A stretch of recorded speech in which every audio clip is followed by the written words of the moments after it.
pamoja na Yusufu. Alafu Yusufu tunaambiwa akapelekwa gerezani. Haya ishana mwanga neje.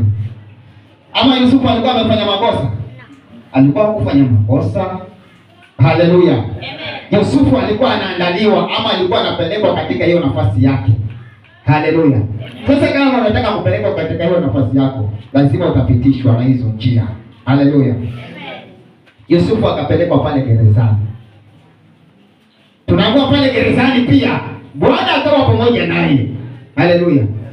Yaani mahali popote, hata kama kuko na shida, hata kama unapitia shida, lakini Bwana atakuwa pamoja na wewe. Amina. Haleluya. Tunaambiwa pale alipofika pale kwenye gereza, yule mkuu wa ile gereza akampa mamlaka yote.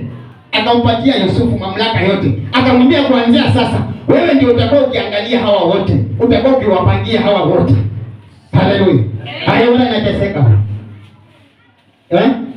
Kale yenda na pangira wafunganzi we enda nimkareme haja we fulani hizi we kitani. Haleluya. Kale ni malaika wa chakula enda pigwe hula kiki weekend. Haye mwenye ndaje hulu mchache.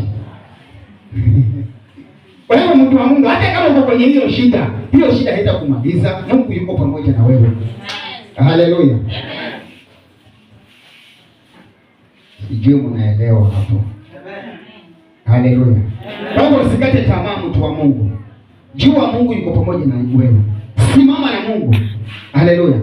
Kwa sababu kwenye hiyo kipindi cha shida ndio shetani anaingia hapo. Haleluya.